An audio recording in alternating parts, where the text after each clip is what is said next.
السلام علیکم ورحمۃ اللہ وبرکاتہ۔ ناظرین کرام، مل رہا بھائی محمد عمران مینگل۔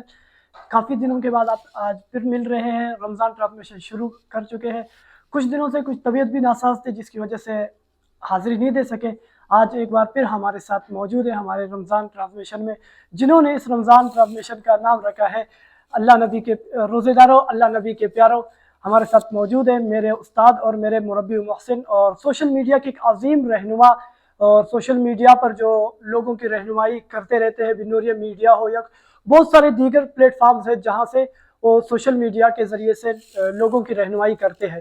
اسی طرح لوگوں کو صحافت بھی سکھاتے ہیں، اور سوشل میڈیا سے علماء کرام کو ان کی ذمہ داریاں بھی سکھاتے ہیں۔ اس لیے انہوں نے ایک ڈپارٹمنٹ جامعہ بنوریہ العالمیہ میں ماس کمیونیکیشن کے نام سے جن کو ایڈ کر رہے ہیں اس وقت، وہ ان کے ڈائریکٹر ہے، اس کو مینیج کر رہے ہیں، سارا نظام اس کا سنبھال رہے ہیں۔ تو یہ سب کر رہے ہیں ہمارے ساتھ موجود میرے استاد محترم اور سوشل میڈیا کے معروف اسکالر ڈاکٹر جہان یعقوب صاحب ہمارے ساتھ موجود ہے۔ سب سے پہلے استاد محترم ڈاکٹر صاحب کا بہت بہت شکریہ ادا کرتے ہیں کہ انہوں نے قیمتی وقت سے وقت نکال کر ہمیں وقت دیا، اور چونکہ رمضان المبارک کا بابرکت سیزن ہے، موسم ہے، تو رمضان المبارک ہی کے حوالے سے استاد محترم سے گفتگو کریں گے آج۔ سب سے پہلے ڈاکٹر صاحب سے ہم ان کے حوال پوچھیں گے، پھر اس کے بعد فضائل رمضان کے حوالے سے آج انشاءاللہ ان سے گفتگو کریں گے۔ السلام علیکم ڈاکٹر صاحب۔ وعلیکم السلام ورحمۃ کیسے ہیں آپ؟ خیریت سے؟ اللہ کا کرم ہے، الحمدللہ۔ رمضان المبارک کا ماشاءاللہ جی تو ماشاءاللہ بہت ہی پرنور بابرکت دن ہے، بابرکت مہینہ ہے، تو اس حوالے سے ہمیں بتائیں کہ رمضان المبارک کے فضائل اور اس میں کیے جانے والے اعمال کے۔ بسم اللہ الرحمن الرحیم، نحمدہ ونصلی ونسلم علی رسولہ الکریم۔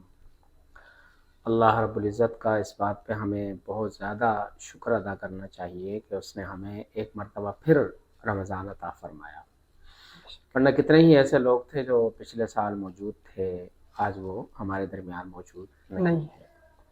اور یہ ایک مہینے کا یہ روزہ یا روزے کے چند دن جو ہماری زندگی میں آتے ہیں، یہ ہمیں اللہ کے ہاں کتنا قریب کرتے ہیں، اس کا ہم تصور نہیں کر سکتے۔ بے شک۔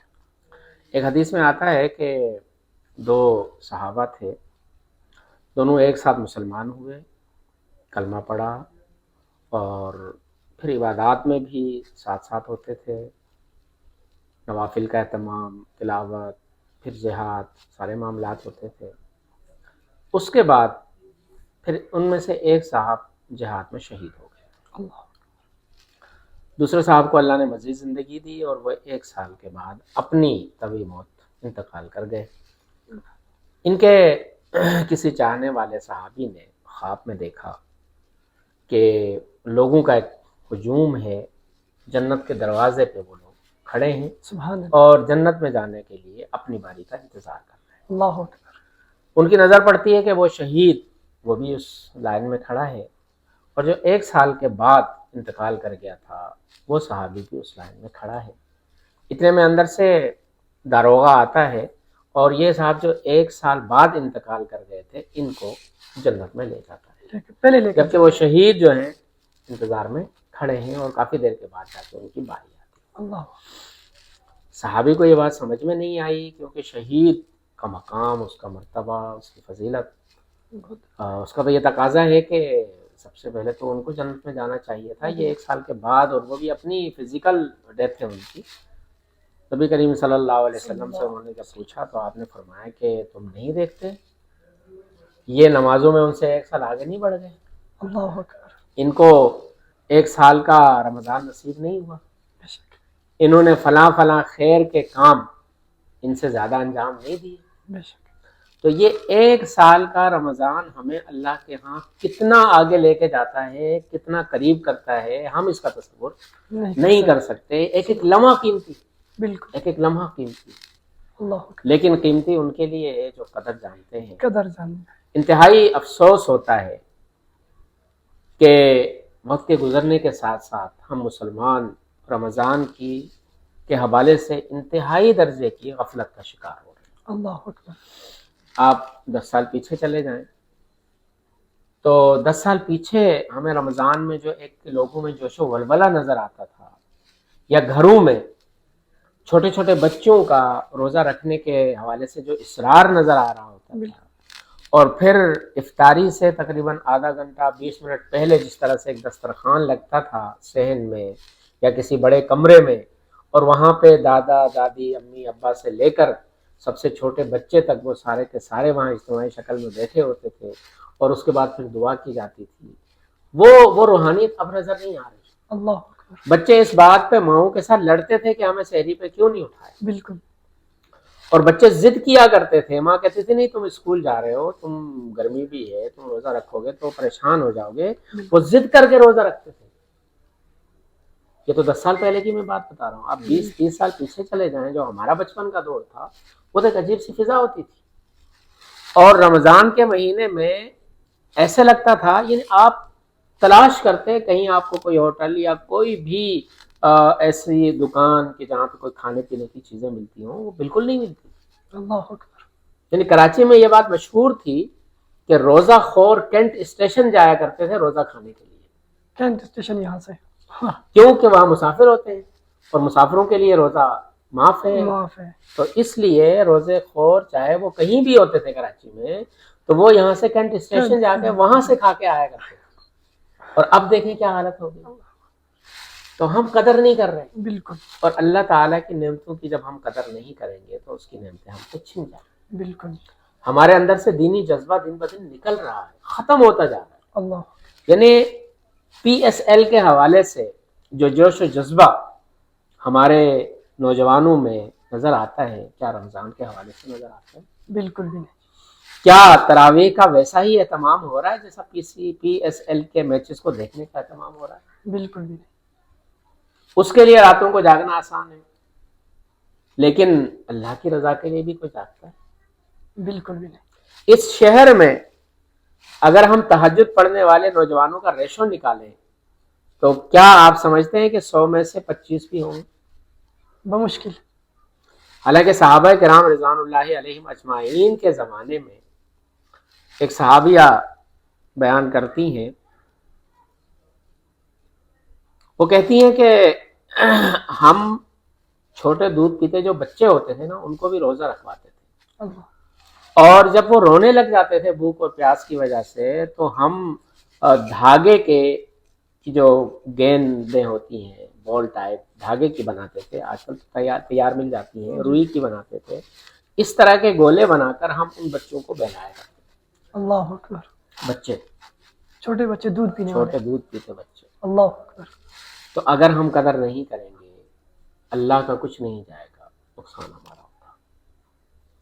کہتے ہیں ایک استاد تھا، بچہ پہلی مرتبہ مکتب میں آ کے جب بیٹھا، استاد نے اس کو کلمہ پڑھایا، لا الہ الا اللہ محمد رسول اللہ، اور ساتھ میں فضیلت بھی بیان کر دی کہ بیٹا یہ اتنا بڑا کلمہ ہے، یہ اتنی قیمتی چیز ہے کہ اگر زمین آسمان ایک پلڑے میں رکھ دیے جائیں اور یہ کلمہ ایک پلڑے میں رکھ دیا جائے تو زمین آسمان اور تمام جو چیزیں ہیں وہ وزن میں اس سے ہلکی ہو جائیں گی، یہ کلمہ بھاری ہو جائے گا، اتنا قیمتی ہے، اللہ، ساری دنیا مل کر بھی اس کلمے کی قیمت نہیں بن سکتی۔ بالکل، بچے کو یہ بات یاد ہو گئی۔ کچھ دن گزرے، وہ مدرسے سے گھر کی طرف جا رہا تھا تو اس کے پاؤں میں جو چپل تھی وہ ٹوٹ گئی۔ اللہ، اس نے تلاش کیا، سامنے اس کو نائی کی دکان نظر، موچی کی دکان نظر آئی، وہ موچی کے پاس گیا اور کہا کہ چاچا جی یہ میری چپل سی دو، پیسے تو میرے پاس نہیں ہے لیکن میرے پاس بہت قیمتی چیز ہے، وہ اتنی قیمتی چیز ہے کہ پوری دنیا اس کا بدل نہیں بن سکتی، لیکن میں آپ کو دے دوں گا۔ بیٹا وہ کیا ہے تمہارے پاس؟ وہ کلمہ ہے، میں آپ کو کلمہ سکھا دوں گا، آپ میری چپل توڑ دو۔ نائی نے کہا جا کہیں اور سے جڑوا لے یا گھر جا کے پیسے لے آ، ہمارے ہاں یہ چیزیں نہیں چلتی۔ بچہ روتا ہوا استاد کے پاس گیا اور استاد سے کہا استاد جی آپ تو کہتے ہیں بڑی قیمتی چیز ہے، بالکل، یہ تو اتنی بھی نہیں ہے کہ کم از کم موچی چپل ہی جڑ جاتی میری۔ موچی نے بھی انکار کر دیا۔ تو استاد نے کہا کہ بیٹا قیمتیں لگانے کے لیے بازار الگ ہوتے ہیں، بالکل، بازار الگ ہوتے ہیں۔ کہ یہ لے جاؤ۔ کوئی چھوٹا سا ہیرا تھا استاد کے پاس، وہ دیا، کہا بیٹا یہ لے جا، اور یہ مدرسے کے بالکل سامنے جو لکڑی کے ٹال والا ہے نا، جو منو ٹنو کا وزن کرتا ہے، جی، آج کل کے حساب سے آپ کہہ لیں کہ یہ جگہ جگہ جو وزن کرنے والے کانٹا کانٹے ہوتے ہیں، کہ کانٹے کے پاس لے جاؤ اور اس کو بولو ذرا اس کا وزن کر دے. بچہ گیا، تھوڑی دیر میں واپس آیا، اس نے کہا وہ تو کہہ رہا تیرا دماغ خراب ہو گیا، ظاہر سی ہم بات تو ہے، کیا یہاں وزن تنو ہوگی؟ اور منو کا وزن کرتے ہیں اور تو ادھر جو ہے وہ یہ تو کیا کہتے ہیں ماشا بھی نہیں ہے، تو اس سے بھی کم ہے، جی اس کا کیا وزن ہوگا ہمارے پاس. اچھا بیٹا اب ایسا کرو، دکان پہ جا مارکیٹ میں، وہاں پہ سونار بیٹھا ہوا ہے جو سونے کا کام کرتا ہے، اس کو لے جا کے دکھا اور وزن کروا لے. جب وہ اس کے بعد لے کر گیا اور اس کو دکھایا، اس نے یوں اپنی ہتھیلی میں جب لیا نا، اس کی تو آنکھیں پھیل گئیں حیرت سے، اتنا قیمتی ہیرا کہاں سے لے کر آیا؟ میری پوری دکان بھی اس کی قیمت نہیں بن سکتی. اللہ جو اس مارکیٹ کا سب سے بڑا سونار ہے تو اس کے پاس لے جا، شاید اس کے پاس ہو، اس کی قیمت ہمارے پاس تو نہیں. واپس آ کے استاد سے جب یہ بات عرض کی تو استاد نے کہا کہ دیکھو میں نے کہا تھا نا کہ مارکیٹیں الگ الگ ہیں، الگ الگ ہوتی ہے. اعمال کی قیمت جس مارکیٹ میں لگے گی وہ مارکیٹ یہاں نہیں ہے. یہاں نہیں ہے. جب وہ مارکیٹ سجے گی تب ہمیں پتہ چلے گا کہ ہمارے اعمال کتنے قیمتی تھے. بالکل زبردست. یہ جو آج ہم کہہ دیتے ہیں کہ اللہ تعالیٰ ایک فرض کا اجر 70 فرضوں کے برابر کر دیتا ہے، چاہے وہ روزہ ہو، چاہے وہ زکوٰۃ ہو، چاہے وہ نماز ہو، رمضان میں ایک فرض کا اجر 70 فرضوں کے برابر ہو جاتا ہے. اللہ اس کو دنیا میں ہم نہیں سمجھ سکتے. بالکل اس کو دنیا میں سمجھنے کے لیے آپ یوں کہہ لیں کہ جیسے آپ کا 1 روپیہ جو ہے اس کی قدر بڑھا کر 70 روپے کر دی جائے، تو ایک آدمی کی جیب میں اگر 1000 روپے ہوں گے تو وہ کتنے بن جائیں گے؟ 70,000. 70,000 بن خوشی کے مارے گئے. اڑ جائے گا. خوشی کے مارے اس کی جو حالت ہوگی آپ اندازہ لگا سکتے ہیں. تو جب وہاں ہمارے ایک عمل کا بدلہ 70 ایک فرض کا بدلہ 70 فرضوں کے برابر ملے گا تو وہاں ہمیں پتہ چلے گا. بے شک. اور ادھر نجات کا دار و مدار صرف اور صرف اعمال پر ہوگا. اللہ اللہ نے قرآن میں فرمایا ہے کہ اگر کوئی شخص اپنے گناہوں کے فدیے کے طور پر ساری دنیا بھی دینا چاہے گا تو بھی اس سے قبول نہیں کی جائے گی. اللہ باپ کہے گا یہ میرا بیٹا بدلے میں لے لو، مجھے کچھ نہیں کہو، لیکن اس کو قبول نہیں کیا جائے گا. ایک شخص ایسا ہوگا جس کو فرشتے کہیں گے کہ تیری نیکیاں اور تیری برائیاں برابر ہیں، اگر تیرے پاس آج ایک نیکی بھی ہوتی تو تیرے لیے جنت کا فیصلہ ہو جاتا. لہٰذا یہ عمل کا میدان تو نہیں ہے، لیکن پھر بھی تو اس پورے میدان میں چکر لگا، کہیں سے ایک نیکی لے کر آ جا، تیری نجات کا فیصلہ ہو جائے. اللہ اکبر. اس کی آپ مثال یوں لے لیں کہ جیسے مقابلے کا امتحان ہوتا ہے. اب مقابلے کا امتحان ہو گیا، اس میں جناب ابتدا میں جو ہے وہ انٹری ٹیسٹ وغیرہ ہوتے ہیں، اور اس کے بعد پھر ریٹن ٹیسٹ ہوتا ہے، اس کے بعد پھر انٹرویو ہوتا ہے، انٹرویو کے بعد جا کے سلیکشن ہوتی ہے.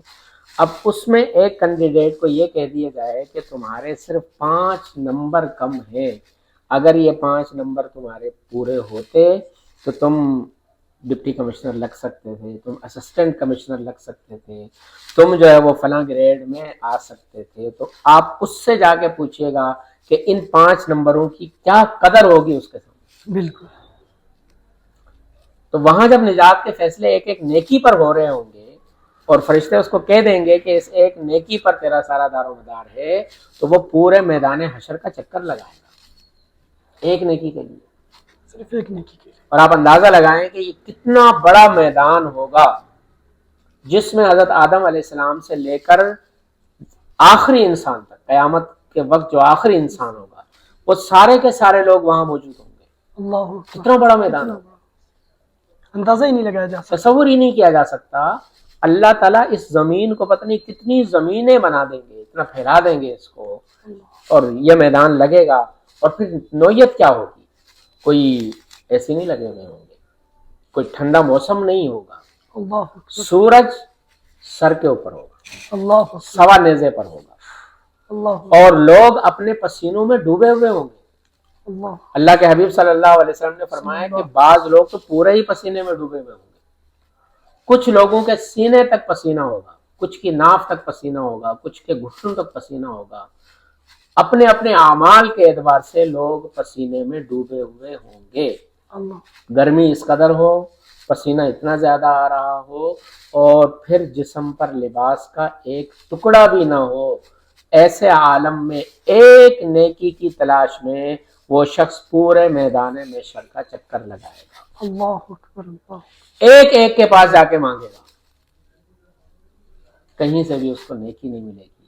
وہ اپنے انتہائی قریبی دوستوں کے پاس جائے گا. یار دنیا میں ہماری آپ کی بڑی گہری دوستی تھی، آپ مجھ سے 8 10 5 7 ہزار مانگتے تھے، میں دے دیتا تھا، آپ مجھ سے میں آپ سے مانگتا تھا، آپ مجھے دے دیتے تھے. آج ایک نیکی کا سوال ہے.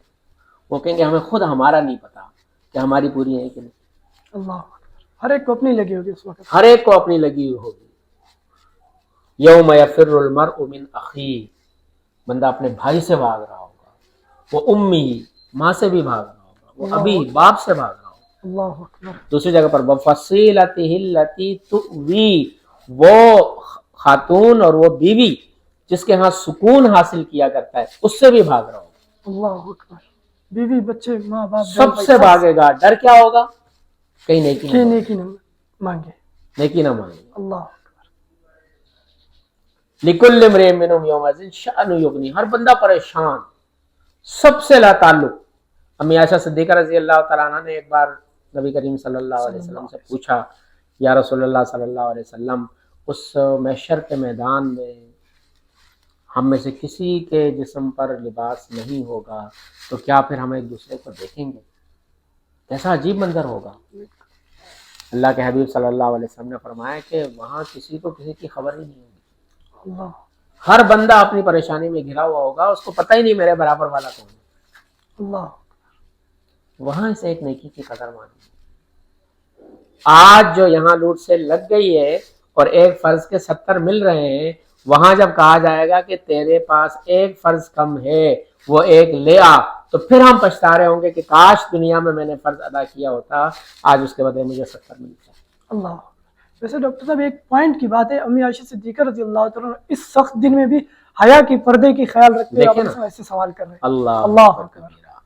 حیا، شرم اور ستر، یہ ایک ایسی چیز ہے کہ شیطان نے سب سے پہلے حملہ ہمارے ستر پر کیا. اللہ. شیطان نے سب سے پہلے ہمیں بے لباس کیا، اور ہر دور کے اندر اس کا سب سے کاری اور سب سے خطرناک اور مہلک جو وار ہوتا ہے وہ یہی ہوتا ہے. ترقی کے نام پر وہ ہمارا لباس اترواتا ہے. بالکل. اذا لم تستحی فاصنع ما شئت، جب حیا نہیں تو کچھ بھی چاہو کر لو. اللہ اکبر. تو میں عرض یہ کر رہا ہوں کہ ہمیں رمضان کے لمحات کی قدر کرنی چاہیے. بے شک. ہم نہیں قدر کرتے. بالکل. ہم ہر چیز کو دنیا کی نظر سے دیکھ رہے ہیں. بالکل. ہم ہر چیز کو اس وقت دنیاوی نفع اور نقصان کے زاویے میں پرکھ رہے ہیں، حالانکہ ایک لمبی زندگی جو کبھی نہیں ختم ہونے والی، وہ زندگی آنے والی ہے، اور ہم میں سے ہر ایک کو اس مرحلے سے گزرنا ہے، اور اس کی جو بھی تیاری ہمیں کرنی ہے اس دنیا میں کرنی ہے. اور اس کے لیے رمضان المبارک ایک بہترین اور سنہرا موقع ہے اور ایک سیزن ہے. سیزن ہے. جیسے سیزن ہوتا ہے نا کہ جس میں آپ تھوڑا سا کر کے زیادہ کما لیتے ہیں، تو یہ اس طرح کا سیزن ہے. آپ زیادہ نوافل نہیں پڑھ سکتے، آپ رمضان المبارک میں نوافل کا سنتوں کا اہتمام کریں، آپ کی یہ سنتیں بھی فرضوں کے برابر ہو جائیں. بالکل. بے شک. آپ فرائض کا اہتمام کریں، ایک فرض 70 فرضوں کے برابر ہو جائے گا. آپ اللہ کی رضا کی خاطر سنت سمجھ کر سحری کھائیں، آپ کی بھوک بھی مٹ جائے گی اور سنت پر عمل کرنے کا ثواب بھی مل جائے گا. کتنا مہربان ہے اللہ تبارک. اللہ تعالیٰ دیکھیں نا، افطاری کر رہے ہیں سنت سمجھ کے کریں. افطاری کے وقت کی دعا قبول ہوتی ہے. آج ہر آدمی پریشان ہے، ہر آدمی پریشان ہے، اور ہم دوسروں سے کہتے ہیں حضرت دعا کر لیں. کیوں؟ اللہ سے تمہارا کوئی جھگڑا ہے؟ اللہ سے کوئی لڑائی ہوئی؟ یا اللہ نے کہہ دیا ہے کہ نہیں حضرت صاحب جب تک دعا نہیں کریں گے تو میں تمہاری بات نہیں سنوں گا؟